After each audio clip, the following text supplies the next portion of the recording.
Hi hello friends, ಹೇಗಿದ್ದೀರಾ? ಇವತ್ತು ನಾನು ನಿಮ್ಮ ಜೊತೆ ಶೇರ್ ಮಾಡ್ತಾ ಇರೋದು ತುಂಬ ಈಸಿಯಾಗಿರುವಂಥ ಸಿಂಪಲ್ ಆಗಿರುವಂತಹ ಈ ಬೇಯಿಸಿದ ಮೊಟ್ಟೆಯ ಗ್ರೇವಿ. ಇದು ಮಾಡಲಿಕ್ಕಂತೂ ತುಂಬಾ ಈಸಿ. ನೀವು ಒಮ್ಮೆ ಇದನ್ನು ಖಂಡಿತ ಟ್ರೈ ಮಾಡಬಹುದು. ತುಂಬ ಟೇಸ್ಟ್ ಆಗಿರ್ತದೆ. ಇದನ್ನು ಮಾಡಲಿಕ್ಕೂ ಕೂಡ ಅಷ್ಟೇ ಸುಲಭ. ಇದನ್ನು ಮಾಡಲಿಕ್ಕೋಸ್ಕರ ನಿಮಗೆ 2 ಮೊಟ್ಟೆ ಇದ್ದರೆ ಸಾಕು, ಫಟಾಫಟ್ ಅಂತ ಈ ಮೊಟ್ಟೆ ಗ್ರೇವಿ ರೆಡಿ ಆಗ್ತದೆ. ಇಲ್ಲಿ ನಾನು ತಗೊಂಡಿದ್ದೇನೆ 2 ಬೇಯಿಸಿದ ಮೊಟ್ಟೆ. ನಾನು ಮೊದಲೇ ಇಲ್ಲಿ ಬೇಯಿಸಿಟ್ಕೊಂಡಿದ್ದೇನೆ. ಯಾಕಂದರೆ ಮೊಟ್ಟೆ ಬೇಯಿಸಿದ ತಕ್ಷಣ ಅದರ ಸಿಪ್ಪೆಯನ್ನು ತೆಗಿಬಾರ್ದು. ಹಾಗೆ ತೆಗೆಯೋದ್ರಿಂದ ಒಮ್ಮೊಮ್ಮೆ ಏನಾಗ್ತದೆ ಅಂದರೆ ಸಿಪ್ಪೆಗೆಲ್ಲ ಮೊಟ್ಟೆ ಅಂಟ್ಕೊಳ್ತದೆ. ಮೊಟ್ಟೆ ಬೇಯಿಸಿ ಆದಮೇಲೆ ಆ ಮೊಟ್ಟೆಯನ್ನು ಸ್ವಲ್ಪ ತಣ್ಣಗಿರುವ ನೀರಲ್ಲಿ ಹಾಕಿಟ್ರೆ ಈ ಥರ ಈಸಿಯಾಗಿ ನೀವು ಸಿಪ್ಪೆಯನ್ನು ರಿಮೂವ್ ಮಾಡಬಹುದು. ನೋಡಿ, ತುಂಬ ಈಸಿಯಾಗಿ ನಾನು ಇದರ ಸಿಪ್ಪೆಯನ್ನು ತೆಗಿತಾ ಇದ್ದೇನೆ. ಈಗ ಅದನ್ನು ಈ ಥರ ರಿಂಗ್ ಆಗಿ ಕಟ್ ಮಾಡೋಣ. ಈ ಥರ ತುಂಬ ತೆಳುವಾದ ಪೀಸಸ್ಸಲ್ಲಿ ಈ ಥರ ಕಟ್ಟಿಂಗ್ ಮಾಡಬೇಕು. ಈ ಥರ ಕಟ್ಟಿಂಗ್ ಮಾಡೋದ್ರಿಂದ ನಿಮ್ಮ ಮೊಟ್ಟೆ ಚೆನ್ನಾಗಿ ಉಪ್ಪು, ಹುಳಿ, ಖಾರ ಎಲ್ಲ ಎಳ್ಕೊಳ್ತದೆ. ಹಾಗೂ ಮೊಟ್ಟೆಯಲ್ಲಿ ಕೂಡ ತುಂಬಾ ಟೇಸ್ಟ್ ಬರ್ತದೆ. ನಾವು ಇಡೀ ಮೊಟ್ಟೆ ಹಾಕೋದ್ರಿಂದ ಮೊಟ್ಟೆ ಒಳಗಡೆ ಎಲ್ಲ ಟೇಸ್ಟ್ ಇರೋದಿಲ್ಲ, ತುಂಬ ಸಪ್ಪೆ ಅನಿಸ್ತದೆ. ಅದಕ್ಕೋಸ್ಕರ ನಾನು ಈ ಥರ ಮೊಟ್ಟೆಯನ್ನು ಕಟ್ಟಿಂಗ್ ಮಾಡಿ ಹಾಕ್ತೇನೆ. ಈ ಥರ ಮಾಡೋದ್ರಿಂದ ನಿಮ್ಮ ಗ್ರೇವಿಯಲ್ಲಿ ಕೂಡ ತುಂಬಾ ಒಳ್ಳೆ ಟೇಸ್ಟ್ ಬರ್ತದೆ. ಈಗ ಮೊಟ್ಟೆ ಇಲ್ಲಿ ಕಟ್ಟಿಂಗ್ ಮಾಡಿ ಆಯಿತು. ಇಲ್ಲಿ ಈಗ ಈರುಳ್ಳಿ ಕಟ್ ಮಾಡ್ತಾ ಇದ್ದೇನೆ. 2 ಈರುಳ್ಳಿ ತಗೊಂಡಿದ್ದೇನೆ. ಈರುಳ್ಳಿಯನ್ನು ಈ ಥರ ಸಣ್ಣಗೆ ಕಟ್ ಮಾಡಬೇಕು. ನಾವು ಈರುಳ್ಳಿಯನ್ನು ತುಂಬ ದೊಡ್ಡ ಪೀಸಸ್ ಆಗಿ ಕಟ್ ಮಾಡಬಾರ್ದು. ಹಾಗೆ ಕಟ್ ಮಾಡಿದರೆ ಮತ್ತೆ ಅದರಲ್ಲಿ ಗ್ರೇವಿ ಆಗುವಾಗ ಎಲ್ಲ ತುಂಬ ಅಷ್ಟೇನು ಒಳ್ಳೆದನಿಸೋದಿಲ್ಲ. ಈ ಥರ ಸಣ್ಣಗೆ ಕಟ್ ಮಾಡಿದರೆ ತುಂಬಾ ಚೆನ್ನಾಗಿರ್ತದೆ. ನೀವು ಮೊಟ್ಟೆ ಅದು ಈ ಥರ ಗ್ರೇವಿ ಮಾಡುವಾಗ ಈರುಳ್ಳಿ ಎಲ್ಲ ಸಿಕ್ಕೋದಿಲ್ಲ.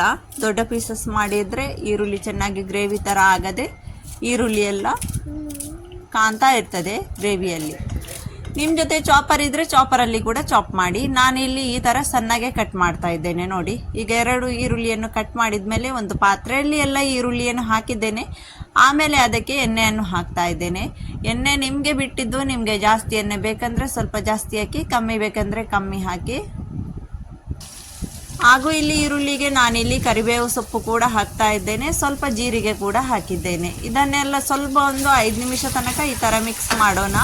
ನಮಗೆ ಈರುಳ್ಳಿ ಬಾಡಿದರೆ ಸಾಕು, ಅಂದರೆ ಇದು ಸ್ವಲ್ಪ ಸಾಫ್ಟ್ ಆದರೆ ಸಾಕು. ಇದನ್ನು ನಮಗೆ ಬ್ರೌನ್ ಕಲರ್ ಮಾಡುವ ಅವಶ್ಯಕತೆ ಇಲ್ಲ.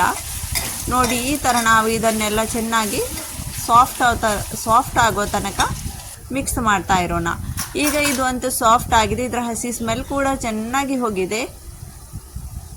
ಈಗ ಇದಕ್ಕೆ ಆ್ಯಡ್ ಮಾಡ್ತಾ ಇದ್ದೇನೆ ನಾನು garlic ginger paste, 1/2 teaspoon. Garlic ginger ಪೇಸ್ಟನ್ನು ಕೂಡ ಅದೇ ಥರ ಇದರ ಹಸಿ ಸ್ಮೆಲ್ ಹೋಗಿ ತುಂಬ ಪರಿಮಳ ಬರೋ ತನಕ ಈ ಥರ ಮಿಕ್ಸ್ ಮಾಡ್ತಾ ಇರೋಣ.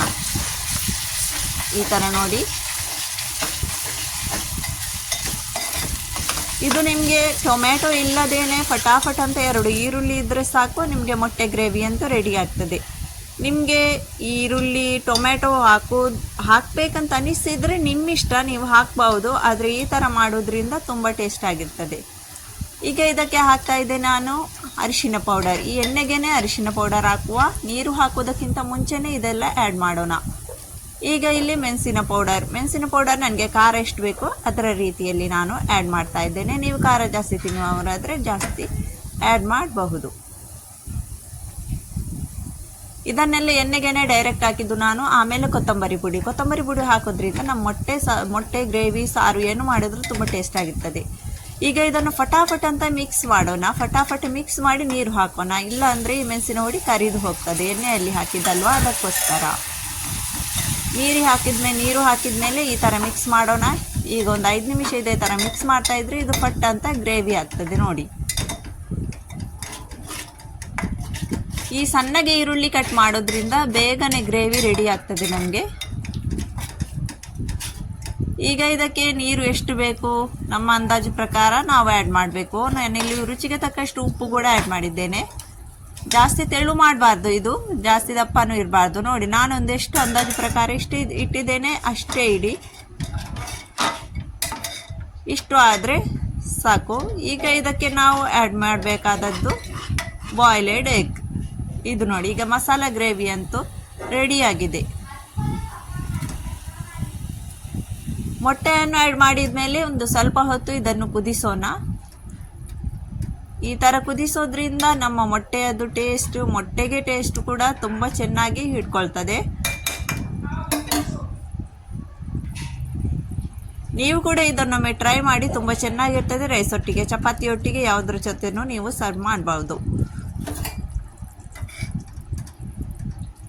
ಈಗ ಅಂತೂ ಕಂಪ್ಲೀಟ್ ರೆಡಿ ಆಗಿದೆ. ಇದರ ಮೇಲೆ ಈಗ ಸ್ವಲ್ಪ ಕೊತ್ತಂಬರಿ ಸೊಪ್ಪನ್ನು ಕೂಡ ಹಾಕೋಣ.